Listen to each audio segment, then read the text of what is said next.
श्री शिवाय नमस्तोभ्यम। हर हर महादेव। दोस्तों, सावन का महीना प्रारंभ हो गया है। सावन का महीना भगवान शिव को समर्पित होता है और इस दौरान की गई पूजा अर्चना विशेष फलदायी मानी जाती है। आइए जानते हैं सावन महीने में जो सोमवार पड़ने वाले हैं वो कितने हैं। तो इस साल सावन का महीना 11 जुलाई 2025 से शुरू होकर 9 अगस्त 2025 तक चलेगा। इस बार सावन में कुल 4 सोमवार पड़ेंगे, जिनके दिन क्या है तो आपको बता दें। जो पहला सोमवार पड़ेगा वो 14 जुलाई 2025 को पड़ेगा। दूसरे सोमवार की बात करें 21 जुलाई 2025 है। तीसरा सोमवार आपका 28 जुलाई 2025 को पड़ेगा। चौथा जो सोमवार है वो आपका 4 अगस्त 2025 को पड़ेगा।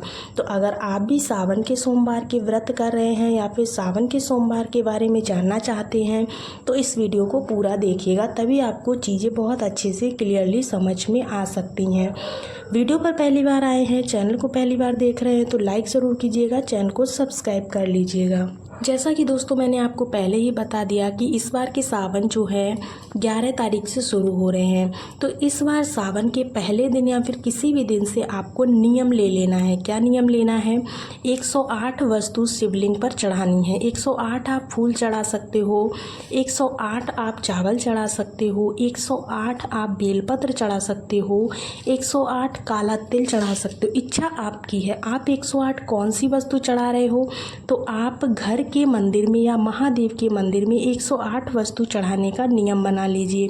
कितना सरल काम है। 2 लोटा जल, 1 दीपक और 108 वस्तु शिवलिंग पर समर्पित करनी है। ठीक है ना।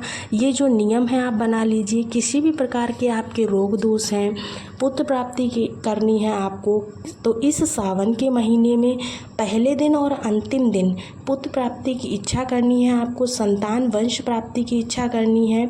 तो प्रथम दिन माता अशोक सुंदरी के स्थान पर आपको, जो उनका स्थान होता है, उस स्थान पर आप सभी को एक बेलपत्र तुमरुका जी के नाम से चढ़ानी होगी। ठीक है ना। क्या करना है आपको? एक सुंदर सी बेलपत्र लेना है प्रथम दिन। उसके बाद में आपको उस बेलपत्र को माता अशोक सुंदरी वाले स्थान पर तुमरुका जी का नाम लेकर के चढ़ाना है। ठीक है ना। नाम बहुत ही अच्छे से ध्यान रखिएगा। तुमरुका जी का नाम लेकर एक बेलपत्र चढ़ानी है और मुझे संतान प्राप्ति हो ऐसी आपको प्रार्थना भी करनी है। और एक बेलपत्र सावन महीने के अंतिम दिन आपको चढ़ानी है, वो भी तुमरुका जी के नाम से ही। घर में वंश वृद्धि हो या ये प्रार्थना करते हुए आपको आखिरी दिन आपको ये नियम से उपाय करना है। यानी कि मेरे कहने का मतलब है, अगर आप पहले दिन ये उपाय करते हैं तो आपको लास्ट के सावन वाले दिन तक ये उपाय प्रतिदिन करना है। अगर आप इस महीने लग करके इस उपाय को कर लेते हैं तो यकीन मानिए आपके घर में वंश वृद्धि तो होगी ही होगी, साथ ही साथ एक सुंदर सी संतान की आपको जो भी इच्छा है वो ज़रूर से प्राप्त हो जाएगी। देखिएगा, ये उपाय अगर आप सावन महीने में करते हैं तो आपके संतान प्राप्ति के जो योग हैं वो ज़रूर से पूरे हो जाएंगे। साथ ही साथ दोस्तों, स्वयं आप कर सकते हैं या फिर 3-4 उपाय जो आपको बताने जा रहे हैं, जो सावन महीने में आप कभी भी किसी भी दिन शुरू कर सकते हैं, दूसरे तीसरे किसी भी दिन। तो यह कार्य आपको करना है सावन के पहले दिन। आपको एक कार्य और करना है, वह है अति उत्तम पार्थिव शिवलिंग का पूजन। मिट्टी का शिवलिंग बनाकर बनाइए छोटा सा पार्थिव रूप में, और उसका आपको पूजन करना है। इस पार्थिव शिवलिंग को आप बेलपत्र पेड़ के नीचे पूजित कर सकते हैं, घर के गमले में पूजन कर सकते हैं। आप अपने घर पर मिट्टी ला करके पवित्र पेड़ की मिट्टी लाइएगा। जैसे कि आप तुलसी माँ की मिट्टी नहीं ले सकते हैं, किसी भी बेलपत्र पेड़ के नीचे की ले लीजिए, बरगद के पेड़ के नीचे की ले लीजिए, पीपल के पेड़ के नीचे की आप ले सकते हो। ठीक है ना। ध्यान रहे कि आपको तुलसी माँ के गमले से मिट्टी नहीं लेनी है। कुल मिलाकर आपको बेलपत्र वृक्ष या फिर किसी भी स्थान पर जाकर, किसी पवित्र पेड़ के पास जाकर के मिट्टी के पार्थिव शिवलिंग का पूजन करना चाहिए। कहा जाता है सबसे अधिक फल जो मिलता है वह पार्थिव अर्थात मिट्टी के शिवलिंग बनाकर पूजन करने का मिलता है। तो आप कोशिश करें कि आप यह पूजन ज़्यादा से ज़्यादा कर सकें। ऐसी मान्यता है स्वयं माँ पार्वती ने महादेव का पूजन किया था, जो कि रेत के शिवलिंग बनाकर किया था, जिससे उनकी कामना सिद्ध हुई थी। तो सावन महीने में आपको नियम बांधना है कि आप मिट्टी के शिवलिंग बनाकर पूजन करेंगे। इससे सांसारिक मानसिक आर्थिक कष्ट पीड़ा से आपको मुक्ति मिलेगी और आपका जो काम है वो स्वतः ही बन जाएगा। तो इन कार्यों में आप कोई सा भी एक कार्य, 2 कार्य कर सकते हैं।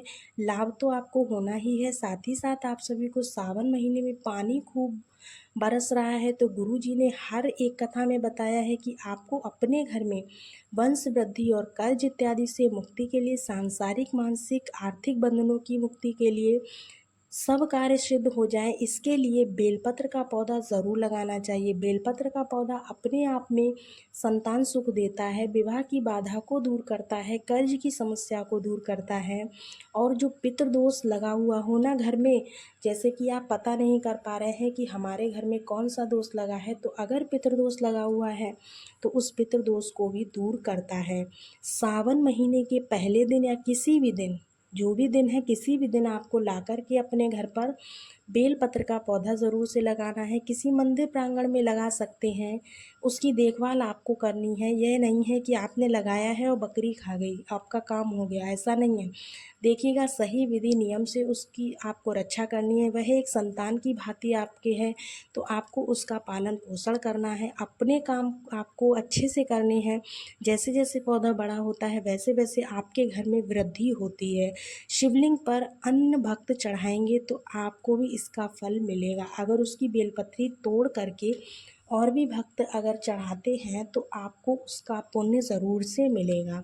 तो सावन महीने के उपाय बहुत ही सुंदर है, अति श्रेष्ठ है। शिव की भक्ति सरलतम तरीके से, सही विधान से, सही नियम से करना है तो चमत्कार तो आपके जीवन में होना ही होना है। तो इस तरह से ये जानकारी थी। वीडियो आपके लिए उचित उपयोगी रही होगी। अगर वीडियो की जानकारी आपको सारी समझ में आई है तो वीडियो को लाइक कीजिए। कोई प्रश्न हो आपका तो आप हमें कमेंट्स करके पूछिए। आपका अपना चैनल है, कौन सा वीडियो आप अगला देखना चाहते हैं इसके बारे में भी हमें ज़रूर बताइएगा। साथ ही साथ आप सावन महीने के पहले दिन से नियम लेते हैं कि आप शिव महापुराण कथा सुनेंगे, तो आप सुन सकते हैं, पढ़ सकते हैं। ओम नमः शिवाय, ओम नमः शिवाय, श्री शिवाय नमस्तुभ्यम महामंत्रों का जाप कर सकते हैं। अन्य दिनों की अपेक्षा सावन महीने में कोई भी कार्य किया जाता है या कोई उपाय किया जाता है या कोई नियम लिया जाता है तो चमत्कार ज़रूर होता है।